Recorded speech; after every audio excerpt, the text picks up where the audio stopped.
അപ്പോൾ നമ്മളന്ന് കട്ടർ കയറ്റാനുള്ള പരിപാടിയിലാണ്, നമ്മൾ ഇൻഡസ്ട്രിയിലാണ് ഇന്ന്. അപ്പോൾ കട്ടർ നമ്മളിന്ന് കയറ്റുന്നത് ഏറ്റുമാനൂർക്കാണ്.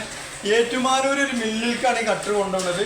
അപ്പോൾ നമ്മുടെ കട്ടറിൻ്റെ ഒരുപാട് വീഡിയോസുകൾ നമ്മൾ ഇട്ടിട്ടുണ്ട്. അപ്പോൾ അതിലൊക്കെ പറഞ്ഞ പോലെ വീണ്ടും പറയുകയാണ്. അപ്പോൾ ഇന്ന് കട്ടർ കൊണ്ടുവന്നത് നമ്മൾ ഏറ്റുമാനൂർക്കാണ്. അപ്പോൾ നമ്മൾ ഹെവി കട്ടറാണ്, സാധാ കട്ടറല്ല, കുറച്ച് വലിപ്പമുള്ളൊരു കട്ടറാണ്. ഏകദേശം ഞാൻ ഇവിടെ നിന്ന് ഇതിൻ്റെ എത്ര ഹൈറ്റ് ഉണ്ട്. അപ്പോൾ ഇത് ഹെവി കട്ടറാണ്. അപ്പോൾ ഇത് ഹെവി കട്ടറാണെന്ന് പറയാൻ കാരണം എന്താണെന്ന് വെച്ചാൽ ഇത് നമുക്കൊരു മണിക്കൂറിനുള്ളിൽ ഒരു 200-250 കിലോ കൊപ്ര നുറുക്കിയെടുക്കാം.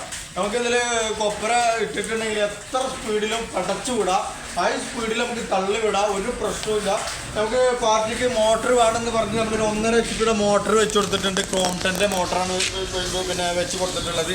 ഇനിയിപ്പോൾ മോട്ടർ ഇല്ലാതെ ആണെങ്കിൽ നമ്മൾ കട്ടർ കൊടുക്കുന്നുണ്ട്. നമ്മൾ മില്ലിൽ പിന്നെ കൊപ്പരാട്ടാണെങ്കിൽ ഒരു കൗണ്ടർ ഉണ്ടാവും. ആ കൗണ്ടറിൻ്റെ മുകളിൽ ഒരു പുള്ളി ഇട്ട് കൊടുത്തിട്ടുണ്ടെങ്കിൽ നമുക്ക് പിന്നെ മെഷീൻ ഓടിക്കാം. ഇനിയിപ്പോൾ ഒരു മോട്ടർ വെക്കാൻ സാമ്പത്തികമായി ബുദ്ധിമുട്ടുള്ളവർക്കാണെങ്കിൽ നമുക്ക് അങ്ങനെ ചെയ്യാം. അതല്ല നമുക്ക് പഴയ മോട്ടർ 1.5 HP വെക്കാം, 2 HP വെക്കാം. അപ്പോൾ നമ്മൾ പുതിയ മോട്ടർ 1.5 HP ക്രോംപ്ടൻ്റെ മോട്ടറാണ് വെച്ചിട്ടുള്ളത്.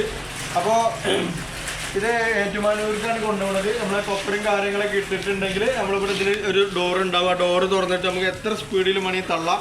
അപ്പോൾ അത് തള്ളി കഴിഞ്ഞിട്ടുണ്ടെങ്കിൽ കൊപ്പര ഇതേ സൈഡിൽ ഇങ്ങനെ നുറുക്കി വരും. അപ്പോൾ അത് നുറുങ്ങുന്നോളം ഇതിൻ്റെ ഡോർ ഇങ്ങനെ ഓൾറെഡി പൊന്തി വരും. അപ്പോൾ നമ്മൾ ഇതിൻ്റെ മോള് പിന്നെ 2 ബെൽറ്റ് ഇട്ട് കൊടുത്തിട്ടുണ്ട്. അപ്പോൾ നമുക്കിത് പിന്നെ ഈ ബെൽറ്റ് നമുക്ക് ഇത് ലൂസാക്കുന്നോളും പിന്നെ നമ്മൾ ബെൽറ്റ് മേടിച്ച് കഴിഞ്ഞപ്പോൾ വല്ല ബെൽറ്റ് ചെറുതാവേ വലുതാവേ ചെയ്തിട്ടുണ്ടെങ്കിൽ നമുക്ക് ഈ മോട്ടർ പിന്നെ അങ്ങോട്ടും ഇങ്ങോട്ടും നീക്കി കൊടുത്തിട്ടുണ്ടെങ്കിൽ ഇത് നമുക്ക് ബെൽറ്റ് അഡ്ജസ്റ്റ്മെൻറ്റ് ചെയ്യാം. അതുപോലെ തന്നെ നമ്മൾ ബെൽറ്റ് ഓടിക്കഴിഞ്ഞിട്ടുണ്ടെങ്കിൽ ബെൽറ്റ് ലൂസാവും, അത് സ്വാഭാവികമാണ്. ആ ലൂസായി കഴിഞ്ഞാൽ നമുക്ക് മോട്ടർ ഇറക്കിയിട്ട് നമുക്ക് തള്ളി കൊടുക്കാനുള്ള ഒരു പിന്നെ സൗകര്യമുണ്ട്. അപ്പോൾ ഇതിൻ്റെ സ്റ്റാൻഡും കാര്യങ്ങളൊക്കെ അടിച്ചിട്ടുണ്ട്. ഇനിയിപ്പോൾ മോട്ടർ ഇല്ലാതെ നമ്മൾ മെഷീൻ മാത്രം കൊടുക്കുകയാണെന്നുണ്ടെങ്കിൽ നമ്മൾ ഈ സ്റ്റാൻഡ് അടിച്ചിട്ടാണ് കൊടുക്കുക. പാർട്ടിക്ക് മോട്ടർ വെച്ച് കൊടുക്കാൻ വെക്കാവുന്ന രീതിയിലുള്ള സ്റ്റാൻഡും കാര്യങ്ങളൊക്കെ അടിച്ചിട്ടാണ് കൊടുക്കുക.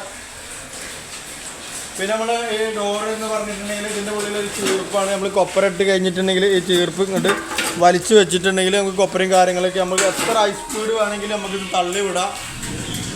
അപ്പോൾ അങ്ങനെയാണ് ഇന്നത്തെ കട്ടറിൻ്റെ വിശേഷങ്ങൾ. നമ്മൾ ഡ്രയർ ചെയ്യുന്നുണ്ട്, ഇലക്ട്രിക്കൽ ഡ്രയർ ചെയ്യുന്നുണ്ട്, ഫയർവുഡ് ഡ്രയർ ചെയ്യുന്നുണ്ട്, കൊപ്പര കട്ടർ ചെയ്യുന്നുണ്ട്. പിന്നെ നമ്മുടെ ലൊക്കേഷൻ ഉള്ളത് പട്ടാമ്പിയിലാണ്. അപ്പോൾ താങ്ക് യു. കട്ടർ നമ്മൾ ഓണാക്കി കാണിച്ചു തരാം. ഇത് ഓണാക്കി കഴിഞ്ഞാൽ ശബ്ദം കാര്യങ്ങളൊന്നുമില്ല. ഇത് വളരെ സൈലൻ്റാണ്. ഇതിപ്പോൾ നമ്മൾ ഓണാക്കിയിട്ടുണ്ട്.